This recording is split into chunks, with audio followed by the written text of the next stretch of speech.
Coming up on the Charge on Air, how people around Florida are reacting to Amendment 2. And how cryptocurrency is making big strides post-election.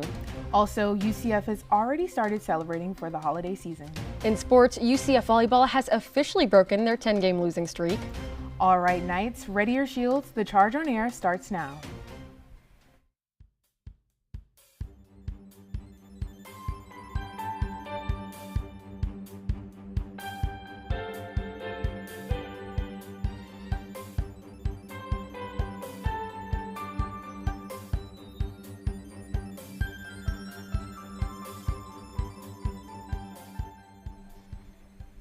Good afternoon, Knights, and welcome to the Charge on Air.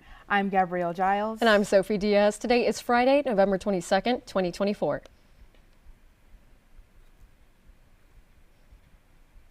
The aerospace company Blue Origin plans to send 6 people into space today. The rocket New Shepard, named after Alan Shepard, blasted off into space around 10:30 this morning. This is Blue Origin's 28th space flight and 3rd of 2024, as the company says it's looking to increase the frequency of its missions. Blue Origin says its goal with New Shepard is to provide suborbital space tourism flights. Among the crew members are entrepreneurs, an aviator, an engineer, and an Emmy-nominated TV host. For more information, go to blueorigin.com. It's been roughly 2 weeks since the election and Floridians voted Amendment 2 into play. Our Charge on Air reporter Sarah Castillo gives us a look into the reactions of Amendment 2 passing and what that means for our wildlife. Amendment 2, the right to fish and hunt, was 2 of the 6 amendments passed on this year's ballot. This measure makes it a constitutional right to hunt and fish in the state of Florida, and it declares that fishing and hunting are the preferred methods of managing and controlling fish and wildlife. Declan Ridgway, outreach coordinator for Knights for Wildlife Conservation, believes the language used for the amendment is too vague. At surface level, something that seems really good as a preservation of rights and cultural heritage, but down to the bottom line, it's really just too vague and open to misinterpretation. According to the Florida Division of Elections, Amendment 2 won in a landslide with a 67% vote. Orange County had over 320,000 residents vote yes, and nearly 140 yeses in Seminole County. Even though Amendment 2 passed, you won't be seeing any fishing or hunting at our UCF campus, as areas on our campus are protected by the FDEP. That being said, species such as black bears, sea turtles, and dolphins in unprotected areas may be in danger. Jay Exum, committee chair for the Florida chapter of the Wildlife Society, says that he also voted no due to vagueness and, more important, environmental priorities. I ultimately voted no on the amendment. As a wildlife biologist, I know that there are other things that are more important than hunting, like the use of fire or hydrologic restoration or control of invasive species. The amendment's unclear mention of traditional hunting methods might open the door for the return of harmful and illegal practices, such as the use of gill nets. So as for the future of Florida's fish and wildlife, only time will tell. In Orlando, Sarah Castillo, The Charge on Air. Since the amendment has passed, if the state deems a population of an animal needs to be controlled, a public hunt could be authorized. This past Wednesday marked Transgender Day of Remembrance. People and organizations across the UCF campus take a day to honor the memory of transgender individuals that lost their lives to anti-trans violence. The UCF campus took steps to acknowledge and observe this day. UCF's Reflecting Pond was lit up purple to mark the occasion as a vigil took place in the atrium, and the lights were changed to match the color of the transgender flag. Since the election, Bitcoin and other forms of cryptocurrency continue to be a trending topic. But could the world of crypto continue to grow? According to CoinMarketCap, Bitcoin hit a record value over $98,000 just yesterday. This movement could be owed to hopes that President-elect Donald Trump would bring about a crypto-friendly administration, as Trump and his sons even own a crypto business. The president-elect has even suggested instituting a national reserve for Bitcoin and stated that he plans to make the U.S. the crypto capital of the planet. As much as the election has influenced Bitcoin value, Bitcoin itself can give some insight into politics. Dr. Junya Achora, an associate professor of finance and computer science, says he even predicted the winner of the election by simply keeping an eye on Bitcoin. No, Bitcoin price was actually steadily increasing since summer. So, and just from the Bitcoin price, I actually knew that Trump was going to be elected because he was the main reason Bitcoin price was increasing, because his cabinet is full of people that support Bitcoin and blockchain. So as soon as crypto continues to climb, other forms of crypto like Ethereum and AltLayer move upwards as well. It's that time of year again, and UCF is hosting Winter Wonderland right in the heart of campus. Last night at Memory Mall, students were able to get a taste of the holiday seasons with ride, games, and a warm cup of cocoa. At 7 p.m., students lined up to get their tickets to partake in the festivities that filled the space, bringing holiday cheer. UCF SG has continued to host this event every season as a way to de-stress before final exam period.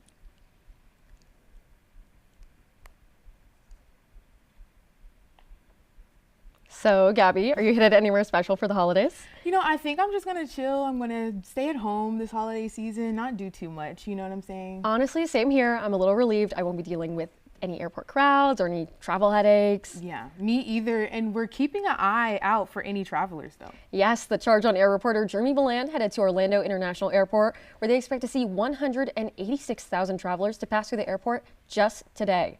We've got less than 7 days until Thanksgiving. Let's see if the holiday rush has started. All right, so we're here at the MCO airport, where from now up until December 3rd, there's roughly going to be about 2 million people who are going to be passing through. With that being said, it's been so busy here that when we came to park, they told us that the parking lot was already full and that only reserved spots were left. Speaking of the 2 million people, we had a chance to sit down with Deborah Sousa, one of the people who was flying this holiday season, and she told us what her experience is going to be like as she's flying. I always have stress flying around the holidays, and I worry that, am I going to have a good seat? Am I going to get to the airport? It's going to be crowded, but it seems to be pretty easy today. I think I've beat the rush. Now onto the 3-2-1 method. 3 hours before your flight, you want to be at the desk making sure that your tickets and bags are ready to go. 2 hours before your flight, you want to be at least getting to or already in the checkpoint line so that you don't have to worry about being stuck and not making your flight at all. Now 1 hour before, you want to be at your gate so that way you have no worries at all. You're going to be on your plane and ready to go. With that being said, I hope everyone who's traveling has a great and safe holidays this season, as well as I'm going to toss it back to the ladies at the desk. Thank you, Jeremy. Personally, I avoid parking at the airport, but teach their own.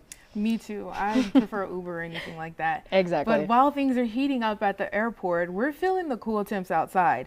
Danielle is here at the desk to tell us more about what the weather we're feeling. Danielle, what will we be seeing in the next coming days? Yeah, guys, this weather is projected to last for the next couple of days, and it's the perfect way to head into the holidays. Now in Orlando, it is 65 degrees outside, and it will stay cool throughout the day, and the lows will be in the high 40s. We do have clear skies today, and the wind speed is at 10 miles per hour, moving southeast, and the humidity is at 31%. There's zero chance of rain, so nice. You can still go outside this weekend and enjoy this rain-free weather. I see you guys are in the holiday spirit. Why didn't I get the memo? We actually didn't plan this at all. No, we didn't. I mean, it's just like kind of like we came here and we had like a really cool connection. So, yeah. But coming up, a recent outbreak has caused certain items to be removed from businesses near campus. Plus, how organizations are planning to help out those in need during the upcoming holidays. Stay tuned. We'll be right back after that break. I debate all day. It's what I do. But there are some things that are undebatable, like your mental health, my own mental health. I was in a dark place when my brother passed away in a car accident. I've never been more devastated than the day I lost my mom. I was depressed, miserable, in ways I never imagined.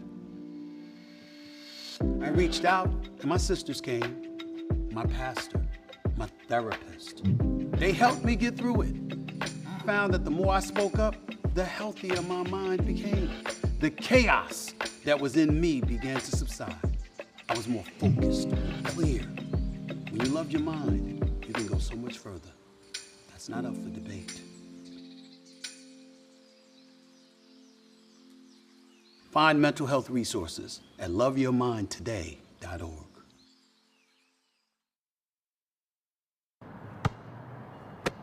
Bring it.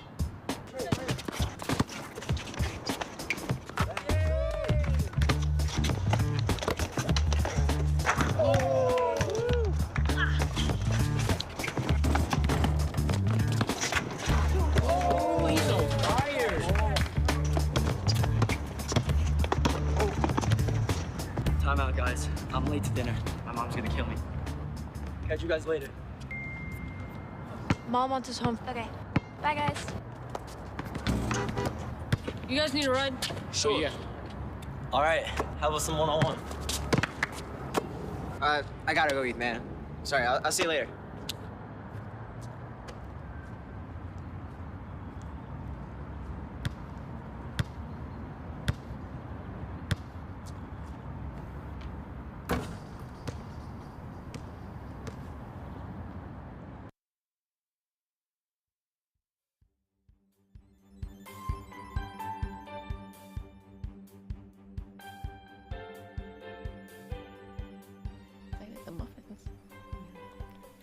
After several recalls across the nation, E. coli has seen a nationwide outbreak within the past few months.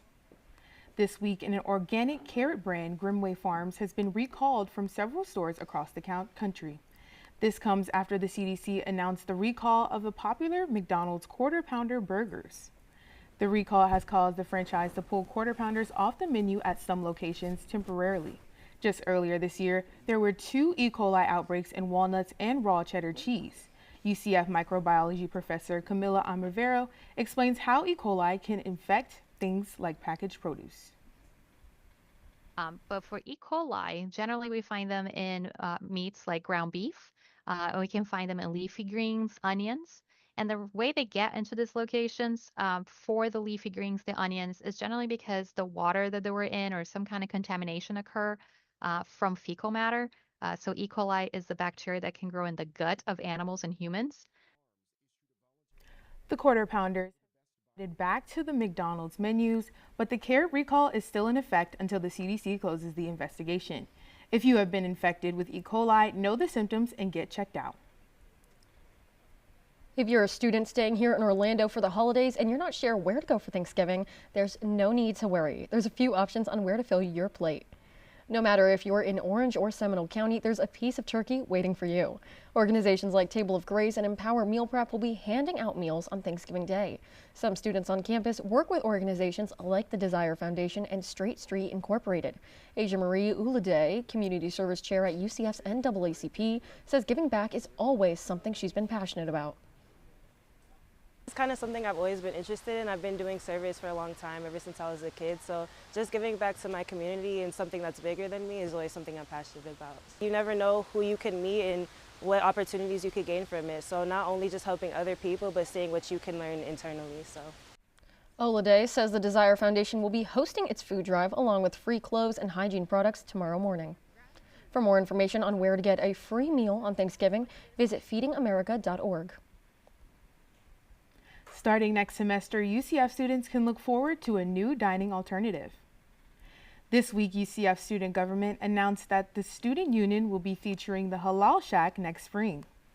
This move comes shortly after student government expressed the lack of halal food options on campus. The restaurant specializes in Middle Eastern and Mediterranean cuisine that embodies its mission to make food with love. The Halal Shack will be replacing Steak and Shake after serving students for 5 years. UCF Dining says it's aiming towards healthier menu choices at the union. The last day to enjoy Steak and Shake will be on November 26th. In a little bit, we'll check in with our partners over at Embry-Riddle Aeronautical University for an update on the national weather. And you can definitely hold on to those puffer jackets. We'll be right back after the break.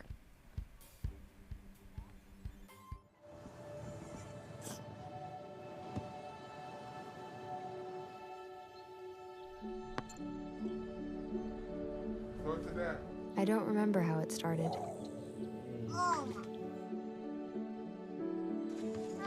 Our back and forth.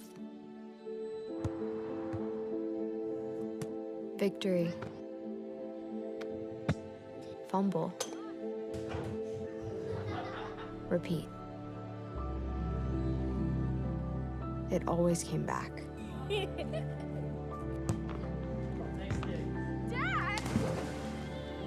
Okay, here we go, throw it. Yeah. You probably don't remember what you told me, That was perfect. but I heard every word. Nice.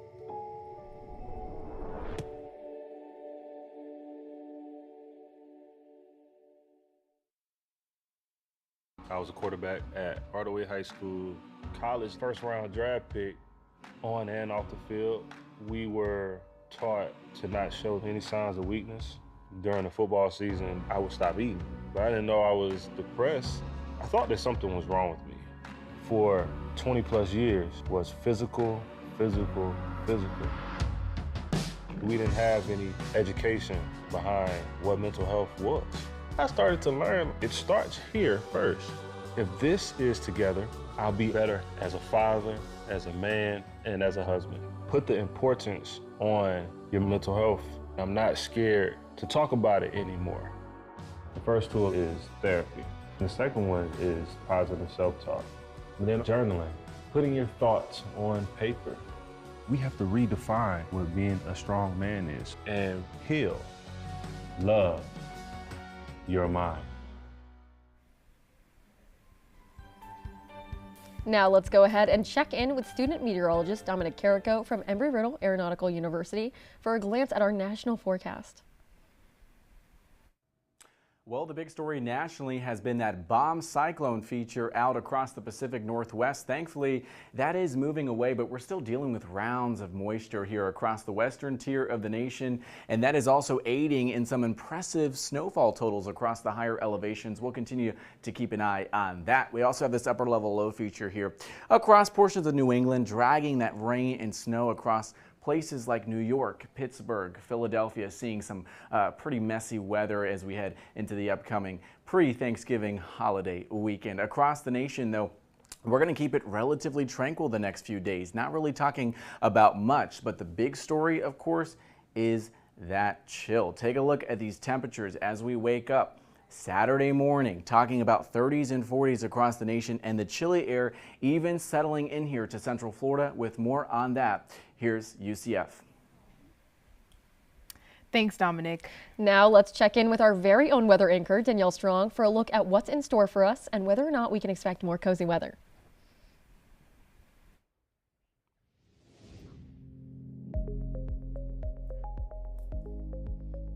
Thanks, guys. For the current temperatures here in Central Florida, as we can see, the next couple of days are going to be pretty chilly. And if you're a true Floridian, you could probably be staying indoors. As we probably won't see warm temperatures, the highs are going to be in the 70s and 80s until the start of next week. Cities like Gainesville and Palm Coast are also going to see some cold temperatures, as they will see lows of 43. We also will still have sunny skies, which will still help with the cold temperature for those who are still spending their time outdoors. And some good news, although we live in Florida where weather is very bipolar, there will be no rain. Now for the 5-day forecast, as you can see, the next couple of days we will stay in the cool temperatures and clear skies. That's all I have for weather. You can look forward to cool weather for the holidays, just like I'm looking forward to warm baked mac and cheese on the table. Back to my lovely anchors at the desk. Well, thank you very much, Danielle.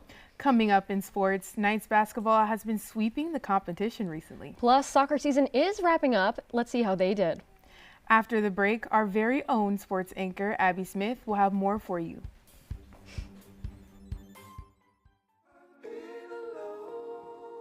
I wonder if you know that I want the best for you. I know you're going through a lot.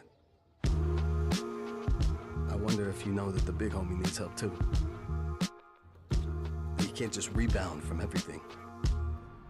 I know you've been grinding. Let's go, let's go, let's go. But how long will you fight solo? I wonder if you know that we can get help. I wonder why we waited so long. I'm not wondering anymore. Love, your mind. Let's see how far we can go.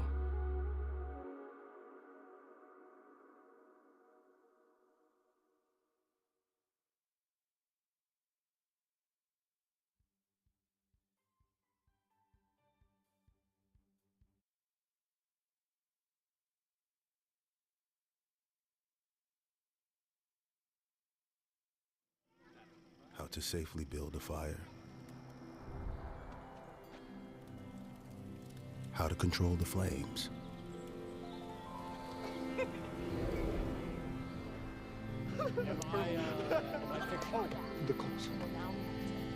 what to do with hot coals, how to secure your chains,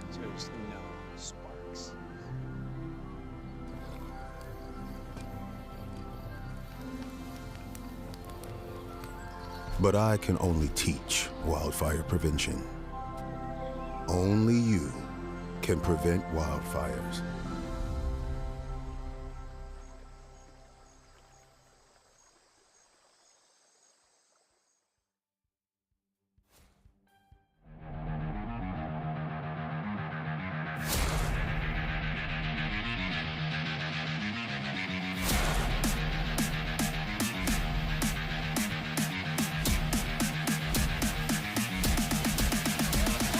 But I've got to shoot how crazy it is at UCF right now.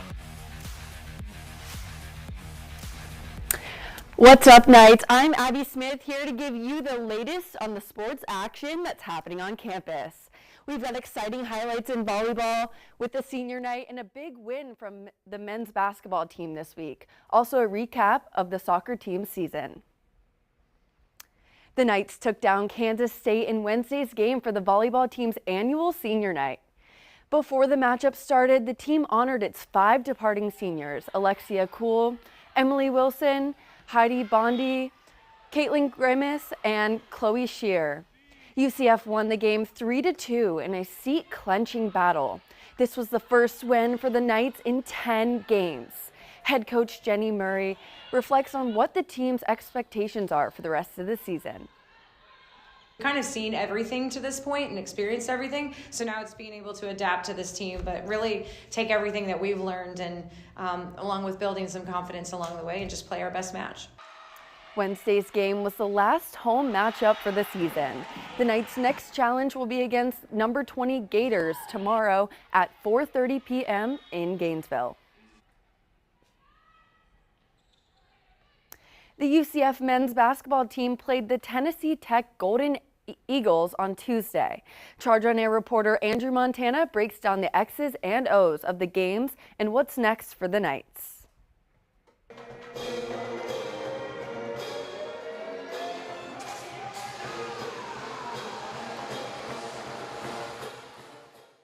The Knights' matchup against the Tennessee Tech Golden Eagles on Monday was UCF's 4th game of the season.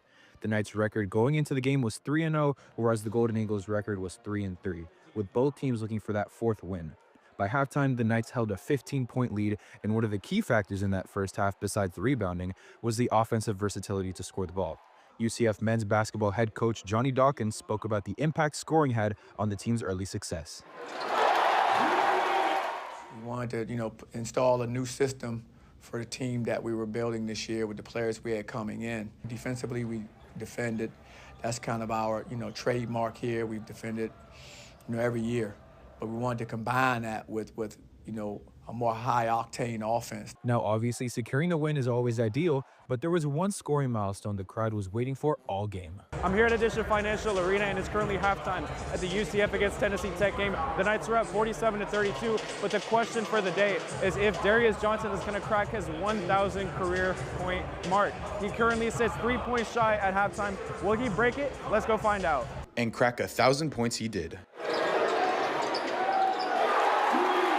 The crowd loved it when the star guard became just the 21st Knight to break 4 digits in career points. Johnson spoke about how he felt achieving this milestone and the significance of scoring all his points in black and gold. I'm super excited about it. I wouldn't want to play for anyone else or anywhere else. To be able to leave my mark on the program and school history is something big. UCF's next game is tonight against the number 19 5-0 Wisconsin Badgers. The game is at neutral site Colonial Hall in White Sulphur Springs, West Virginia for the Greenbrier tip-off. In Orlando, Andrew Montana, The Charge on Air.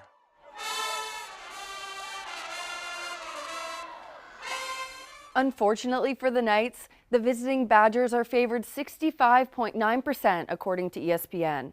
Nevertheless, UCF looks to capitalize on defense with 7 more rebounds and 2 more blocks per game than Wisconsin.